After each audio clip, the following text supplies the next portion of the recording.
International emergency medicine. Background, definition, and definition.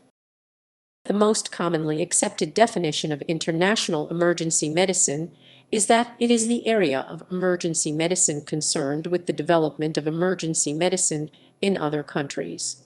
In that definition, other countries refers to nations that do not have a mature emergency care system exemplified by board-certified emergency physicians and academic emergency medicine, among other things. Included in those nations are some that are otherwise quite developed but lack a complete emergency medical system, such as Armenia, China, Israel, Nicaragua, and the Philippines. Work in international emergency medicine can be broken down into two main categories.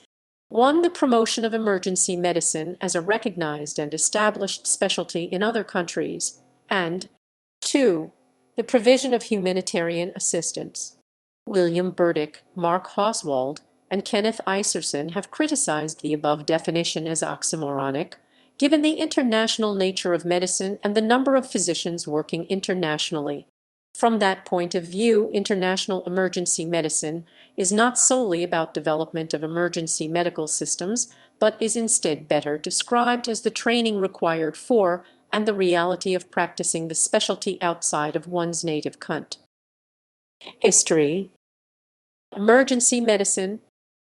Emergency medicine is a specialty that was first developed in the United States in the 1960s. For the United States, the high number of traffic and other accident fatalities in the 1960s spurred a white paper from the National Academy of Sciences. It exposed the inadequacy of the current emergency medical system and led to the establishment of modern emergency medical services. The United Kingdom, Australia, Canada, Hong Kong, and Singapore followed shortly thereafter, developing their respective emergency medicine systems in the 1970s and 1980s. Beginning of the subspecialty. By the early 1990s, the emergency medicine systems EMS in the United States, the United Kingdom, Australia, Canada, Hong Kong, and Singapore were largely mature, leading some practitioners to focus on developing the specialty in other countries. Thus, international emergency medicine as a subspecialty began in the 1990s, although some isolated efforts to achieve some of its goals had taken place in the late 1980s. There were several reasons for the heightened interest these practitioners had in developing emergency medicine abroad. One was the contrast between the EMS of their countries and the EMS of other countries. Another was the revolutions of 1989, overthrowing authoritarian regimes, which facilitated spread of new ideas such as emergency medicine. Two international emergency medicine conferences were launched in the 1980s, the International Conference on Emergency Medicine, ISEM, and the World Association for Disaster and Emergency Medicine Conference, WADEM.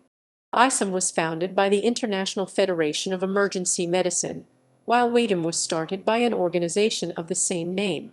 Additionally, in the 1990s, various national and regional emergency medicine organizations began supporting the development of the specialty in other countries, including the American College of Emergency Physicians, the European Society for Emergency Medicine, and the Asian Society of Emergency Medicine.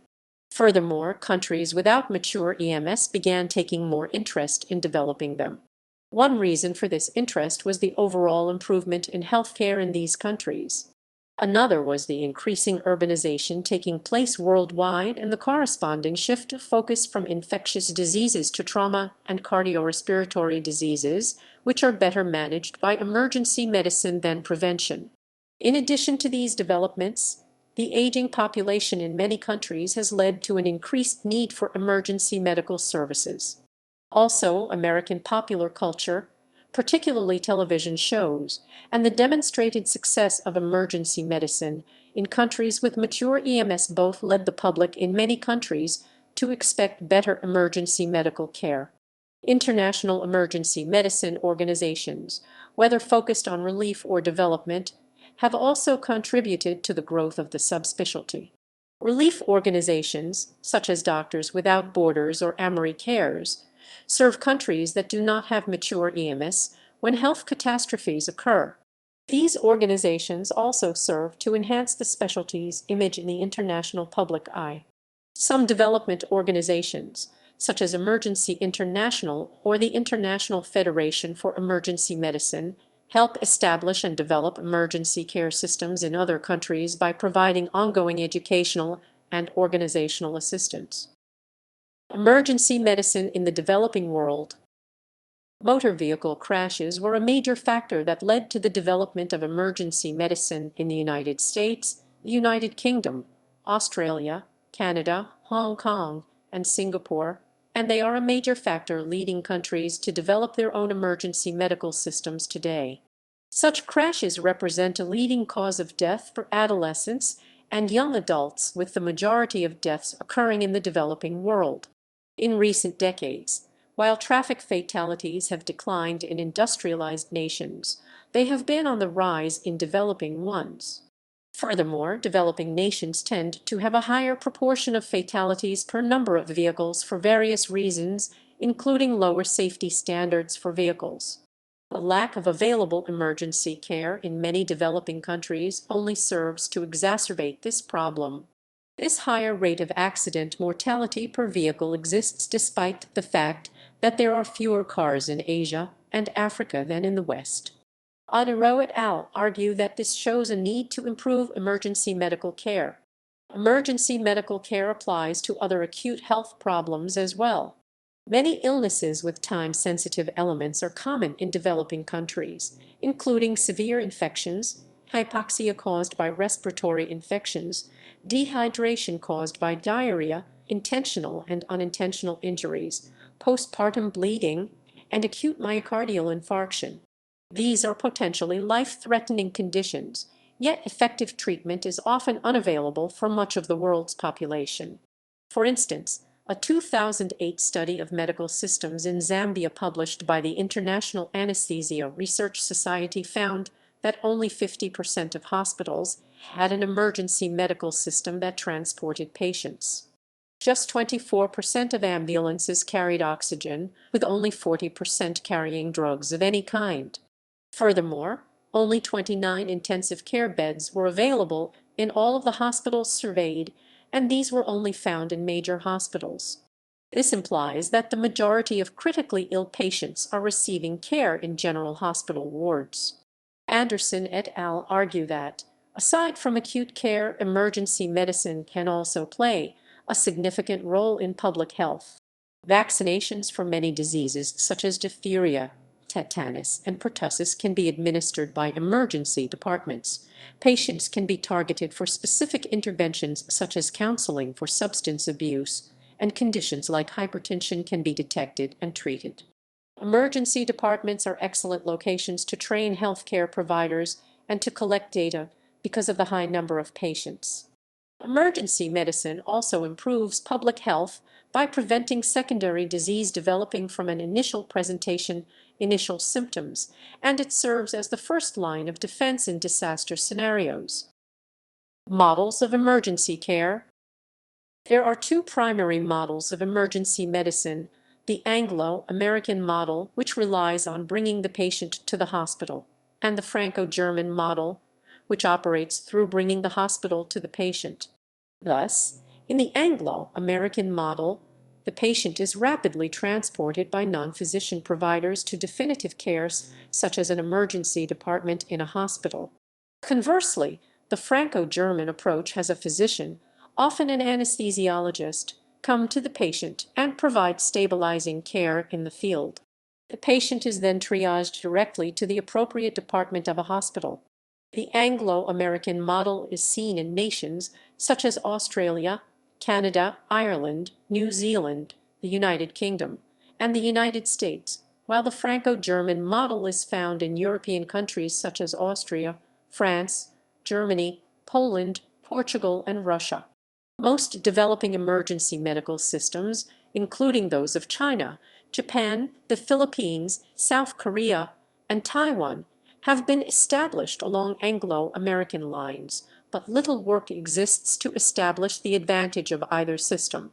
Jeffrey Arnold and James Holloman have criticized the use of these descriptors for emergency medical systems as an oversimplification and a needless source of controversy. Instead, Arnold and Holloman have proposed that other groupings be used, such as classifying emergency medical systems as following a specialty or multidisciplinary model. Specialty systems would include those with physicians dedicated to emergency medicine, whereas multidisciplinary systems would encompass those that rely on physicians from other disciplines to provide emergency care. Such an approach would seek to categorize pre-hospital care separately from in-hospital systems. Within Arnold and Holloman's understanding of emergency care models, there is also an acknowledgement that current Western models may be inadequate in the context of developing nations. For instance, a cost-benefit analysis found that creating an EMS system in Kuala Lumpur that met U.S. standards for cardiac arrest response 85% of patients received defibrillation within 6 minutes would cost US $2.05 million and only save 4 neurologically intact lives per year. The primary variable responsible for that result is the relatively young demography of Kuala Lumpur, meaning that comparatively few cardiac-related deaths occur. An example of a developing nation establishing its own model of emergency medicine may be seen in southern Brazil. Elements of both of the major conventional models have been incorporated, with the EMS system following French influences and the ambulances being staffed by physicians, while an American approach to emergency medical residency training is also present. Role in overall health system. Developed countries. In developed counties, training programs specifically relating to the international practice of emergency medicine are now available within many emergency medicine residencies. The curriculum that should be covered by such programs has been the subject of much discussion.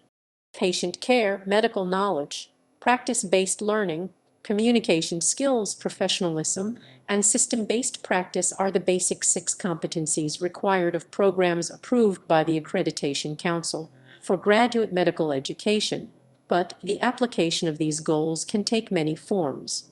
The breadth of skills needed in international emergency medicine make it unlikely that one standardized program could fulfill the training needs for every scenario.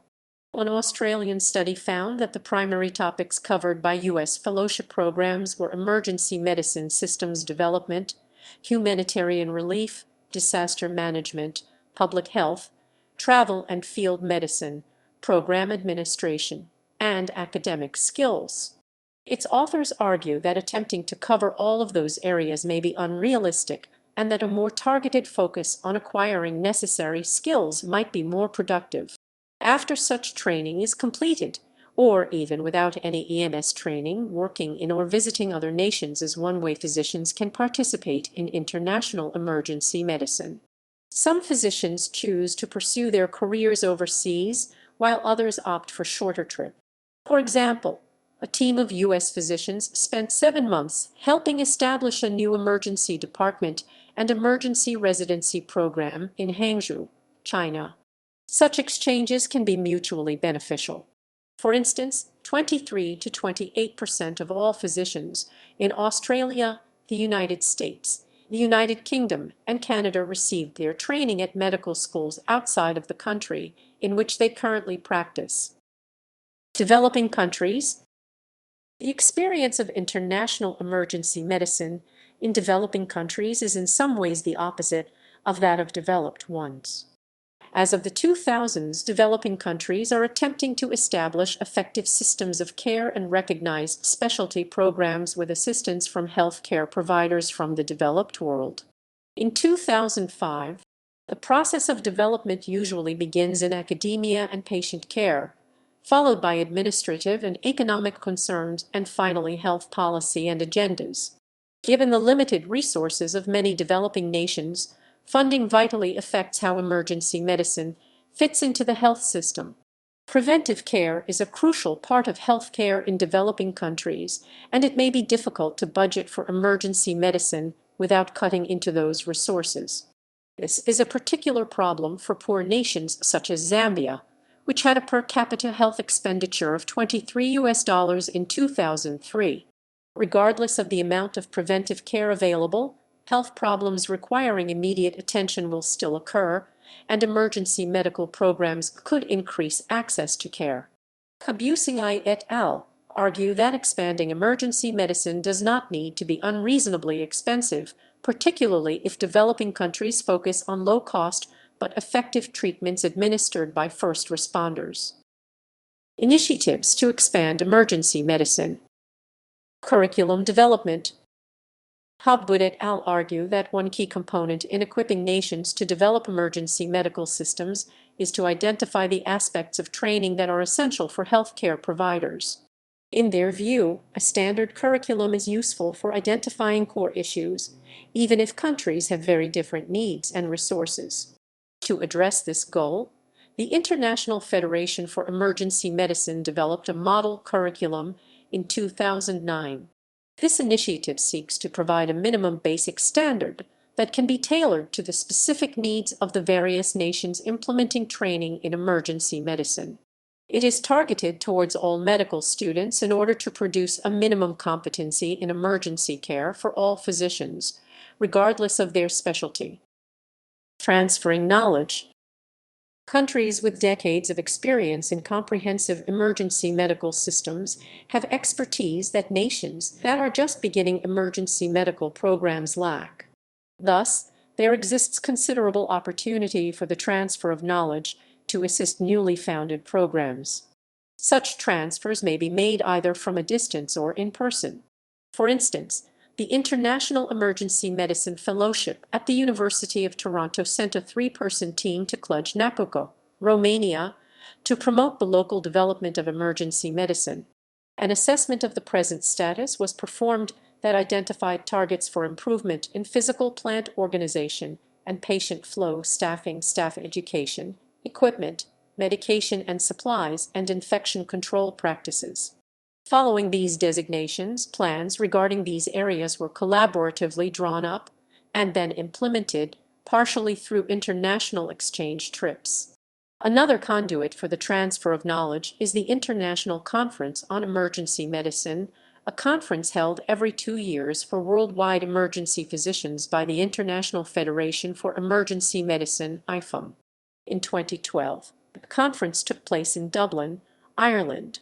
The organization was founded in 1991 by 4 national emergency physician organizations: the American College of Emergency Physicians, the British Association for Emergency Medicine, the Canadian Association of Emergency Physicians, and the Australasian College for Emergency Medicine. The conference rotated between the founding members until 2010, when it was held in Singapore. Many new members have been accepted since the mid-1990s, when the IFEM decided to open up membership to other nations' emergency medicine organizations. The conference will rotate to them as well. For instance, in 2014 the conference will be hosted in Hong Kong, and in 2016 it will be held in Cape Town, South Africa.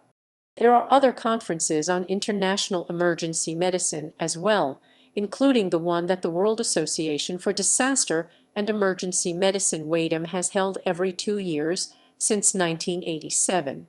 However, WADEM focuses more on disaster medicine than emergency medicine system development, and many of its member physicians are not specialists in emergency medicine. Additionally, the European Society for Emergency Medicine (EUSEM) has hosted an annual conference since 1998. EUSEM also publishes the European Journal of Emergency Medicine, develops recommendations for emergency medicine standards for European countries, and supports a disaster medicine training center and degree program in San Marino. The Asian Society for Emergency Medicine, Asian Society, which was founded in 1998, holds its own biennial conference. In addition to that, the Asian Society, like the EUSEM, develops curriculum recommendations for Asian countries. Developing emergency medicine as a specialty. One way to advance emergency medical care is to obtain the recognition of emergency medicine as a specialty in countries that currently lack it. Without such recognition, it is difficult to set up training programs or recruit potential students as they face the uncertainty of training to obtain a credential that may end up being useless to them. Recognition increases the visibility and prestige of the profession and promotes other efforts to advance its development. Botswana may serve as a case study. Its recent recognition of emergency medicine as a specialty has been closely accompanied by the creation of the Botswana Society for Emergency Care, the establishment of a resuscitation training center and a trauma research center at the University of Botswana, and the formation of a committee to design a national policy for pre-hospital care. An alternate route for developing emergency medicine is to provide additional training for other specialists to equip them to practice in emergency medicine. This has the benefit of being more rapid to implement, as physicians already trained in other areas can add the necessary emergency skills to their repertoire. However, after the initial expansion, it is difficult for emergency medicine to progress further in nations that adopt this strategy, as the retrained practitioners identify more with their original specialty and have less incentive to continue to press for further innovations in emergency medicine. Challenges: training. Educational opportunities in emergency medicine are not available in many countries, and even when present, they are often in their infancy. Botswana opened its first medical school in 2009, with a program in emergency medicine following in 2011. The program aims to train 4 to 6 physicians in emergency medicine each year. Limitations on in-country training mean that the program includes 6 months of training at an international site. The organization of the program is modeled on South Africa's program due to the similarities in resource constraints and disease burdens and the eagerness of College of Emergency Medicine of South Africa and Emergency Medicine. 2 years of clinical practice are required before entering the residency program, as in the South African and Australian approaches. To deal with this shortage of educational opportunities, Scott Weiner et al. Suggests that countries with developed emergency medical systems should focus on training the trainers.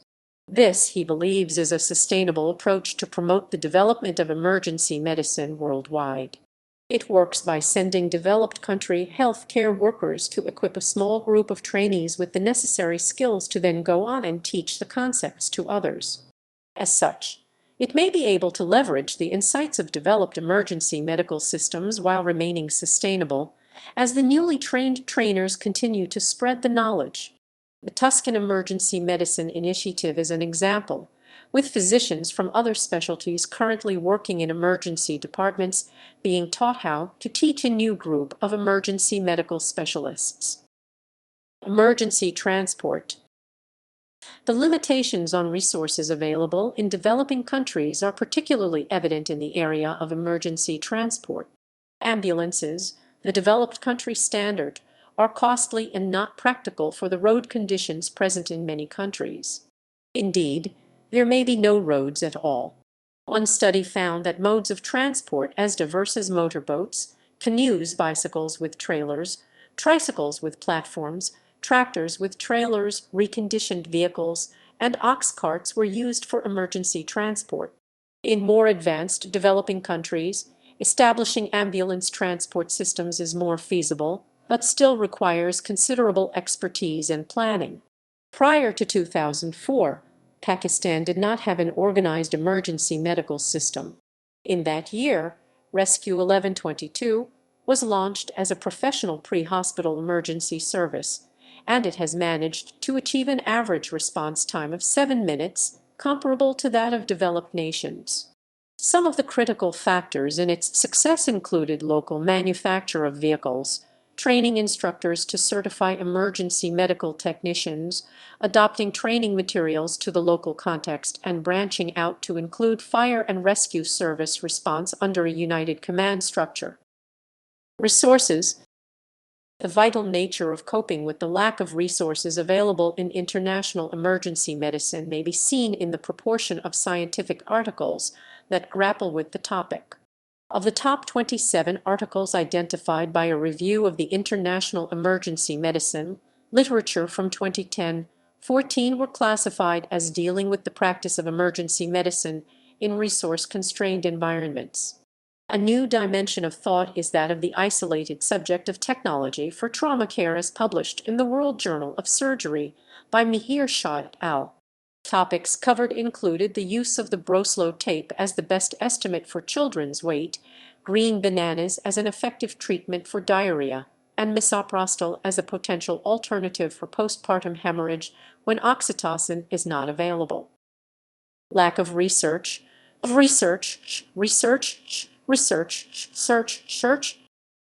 Despite the thought that increasing availability to emergency medicine will improve patient outcomes, little empirical evidence exists to directly support that claim, even in developed countries.